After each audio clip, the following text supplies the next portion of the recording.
question that's we talked about it a little teeny bit, but so AGP, there is no female equivalent in your studies, in your research. What have you found there? Well, there is. There's autoandrophilia is what it's called. But so in the men, so the Blanchard's typologies, Blanchard that came up with the term autogynephilia, he was working in a transition clinic, and he saw that there were two different kinds of trans identifying men, trans women. And there were the gay ones, the homosexual ones, and he called them homosexual transsexuals, so HSTS. And then there were the autogynephiles, so the ones that were turned on by their, thinking of themselves as a woman. And this created in them what he called an ETLE, an erotic target location error. So instead of their erotic targets being outward and towards their mates and their wives or their partners, it gets turned inward on themselves. And so that's what he called it. So there's HSTS, AGP for the men, and then he said that for women, trans identifying women, the equivalent is autoandrophilia, and it was very, very rare. And I think it also kind of, when you study paraphilias, they happen overwhelmingly in men. Fetishes of all kinds are mainly a male thing.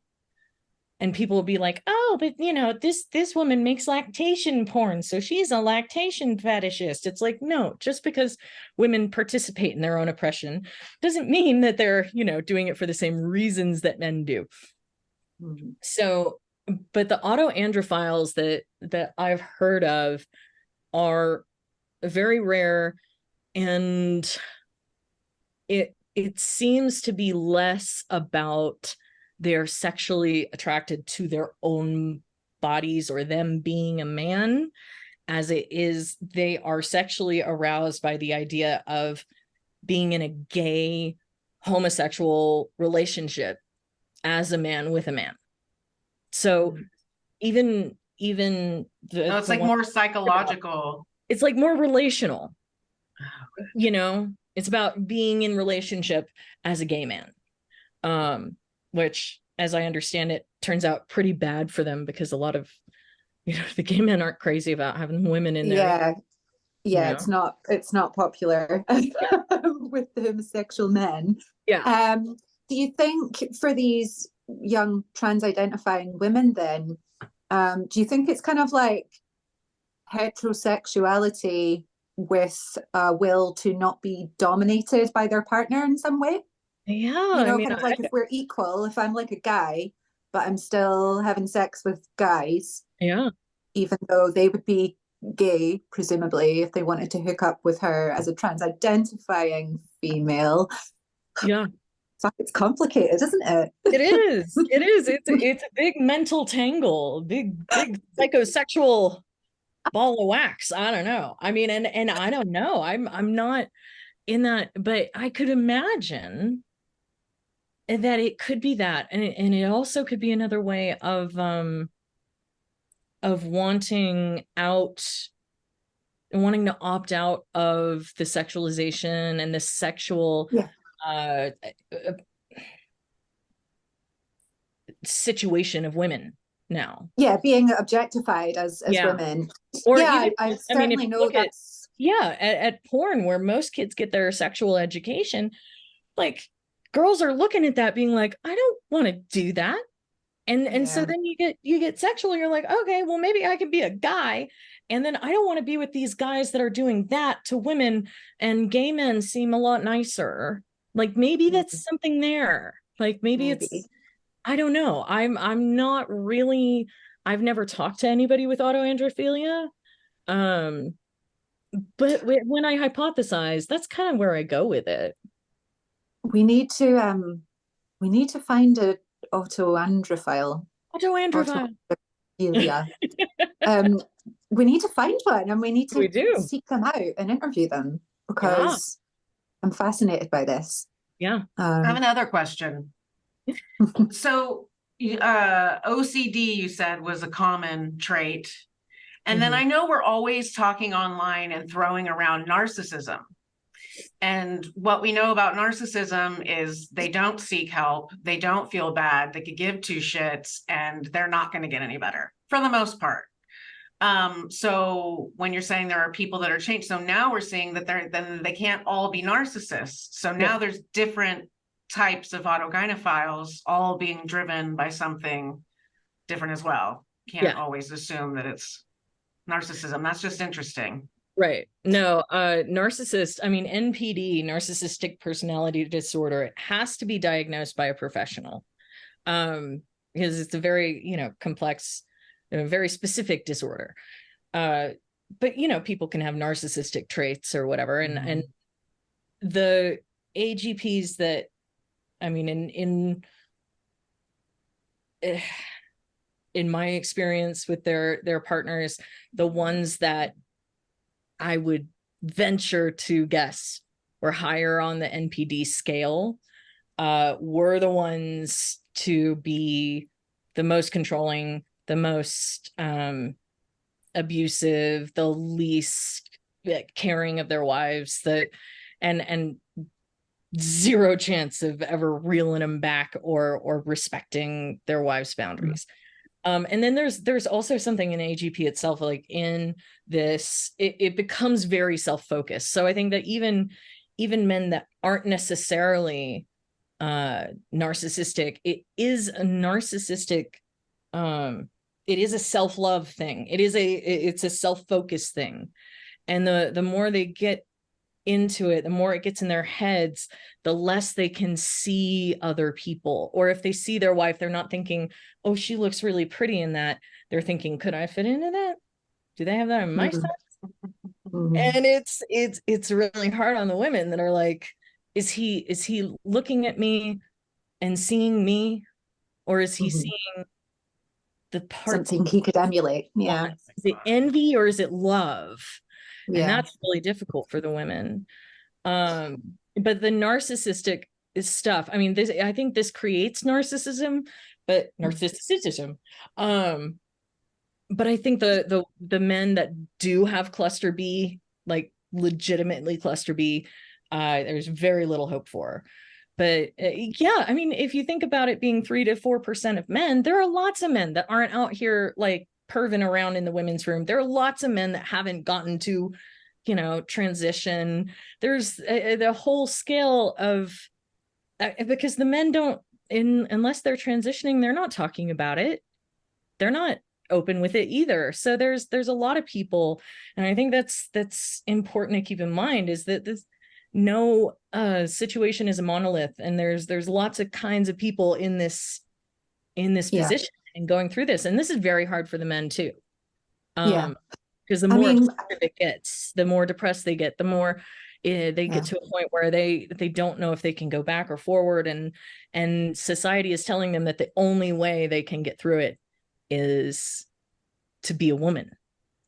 So I suppose what they all for sure have in common, the blanket rule, is that they all have a fetish. It's just that how that manifests in their real world is entirely dependent on the rest of their circumstances. And you're going to get AGPs that are also narcissists, as much as you'll get others that aren't, so and so you're going to get people who are boundary pushers, people who start small and see what they can get away with. You're going to get people who are fueled by being affirmed, so depending on how their wife is treating, so I get it. It's a big, those are the ones that are going to make it out. Those are the ones that are going to be the loudest too. So you got to think about that. Like the ones that we're seeing are the ends of the spectrum. But fetishism in men is paraphilias are very, very common. It's not, and then there's also comorbid paraphilias. A lot of people will say AGPs are pedophiles. Actually, those two don't happen often together. It's weird. It's like AGPs often the one that shows up with AGP a lot is diaper fetishism. Yeah. I don't know why, but I mean, I think it has something to do with the mother thing. Right. I think it has to do with this, like, one of my theories is it's like men that don't want to need anyone outside of themselves, like who couldn't rely on their mothers maybe, or who had, you know, they try to build an island. And if you think about it, it's like very unhealthy, but like, okay, that makes sense. Like if you're scared to rely on anybody, you try to make yourself everything for yourself. You try to make yourself your own romantic partner. You try to make yourself, you try to comfort yourself by being everything to yourself, by making yourself an island. It's also, it's like an attachment disorder. I mean, yes. It's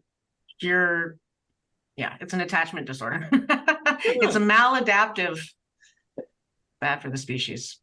Yeah. And I think that it's important to like think about it like that. And I wish that society would, because a lot of these people are very unhappy and they're being told that there's only one way to make it better. And that way doesn't make it better. And it costs them their families, their finances, they have to change their whole lives and their bodies. And this is not, I think that as far as there are some that are in such pain that maybe this is the best way, but it can't be this step, it has to be step 10. That's what there really needs to be a lot of different ways to deal with it. We know how to deal with attachment disorders. We know how to deal with OCD. We know how to help people with, social awkwardness or feeling left out. We know how to help people with these things. But once gender is mentioned, the diagnostic overshadowing is just insane. Like nothing else is treated, nothing else is tried.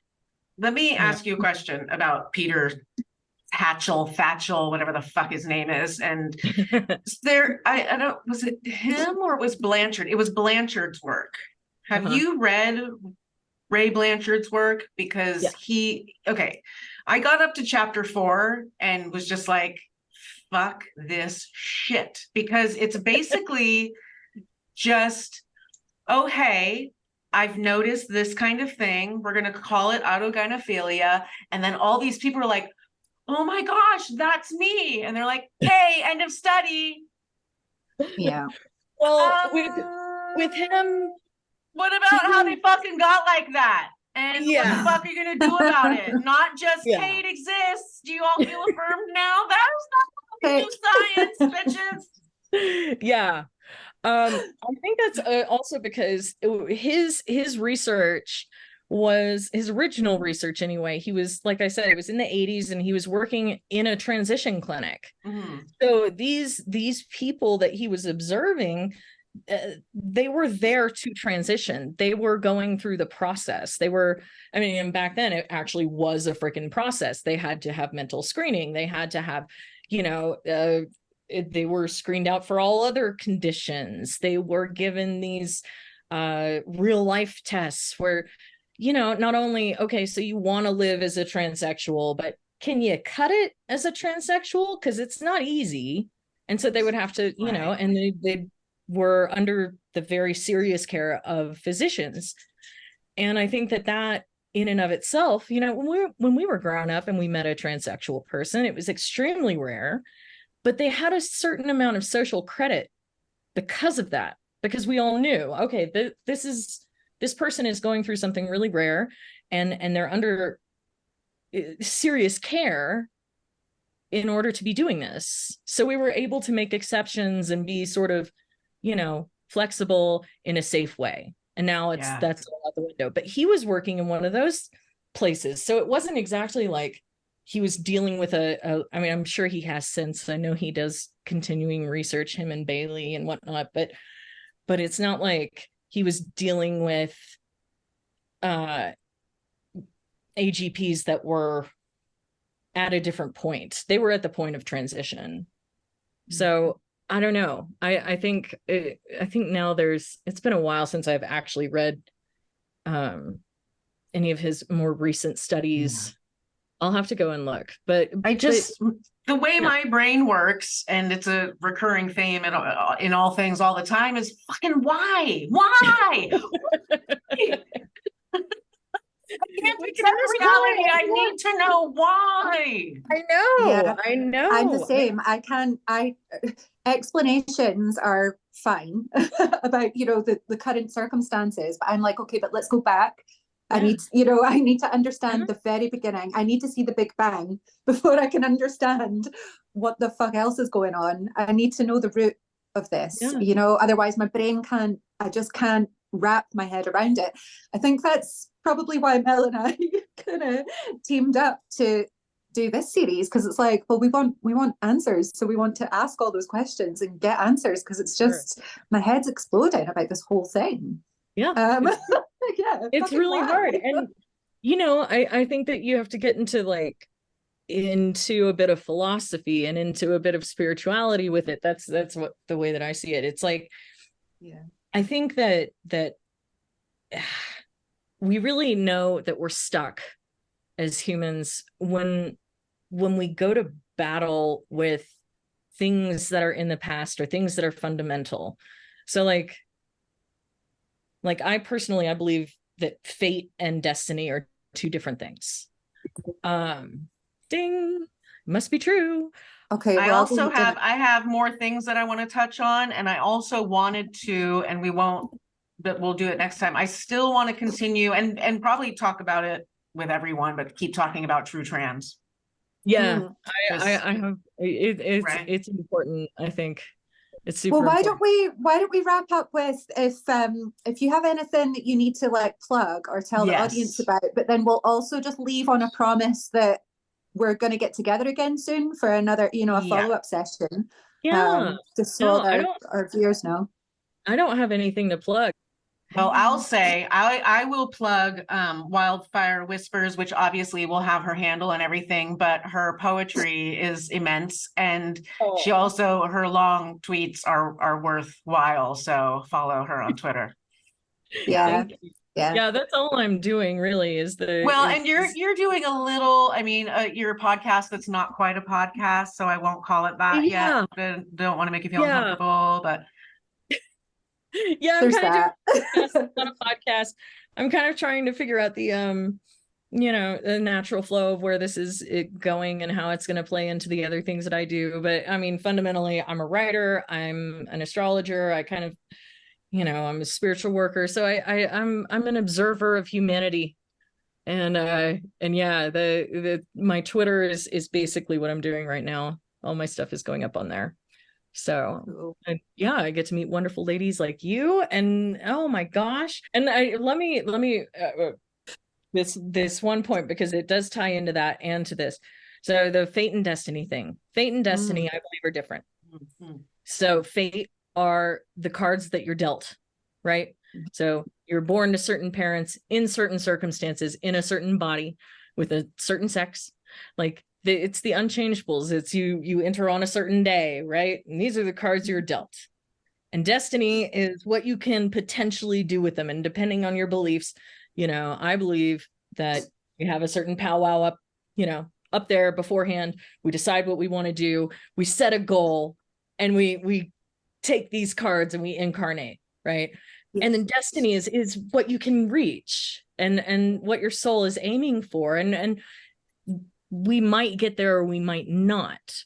But one of the ways to ensure that we don't is to battle with our fate and to be at war with the things that were given to us when we came in, to say that we didn't come from where we came from, or we're not in the situation or in the body or in the circumstances that we are, because that you can't move forward if you're battling with the past and those fate cards. So that's spiritually, I think this is a spiritual crisis for humanity. Anyway, thank you so much, and we'll definitely do it again soon. And thanks for having me. It is Mel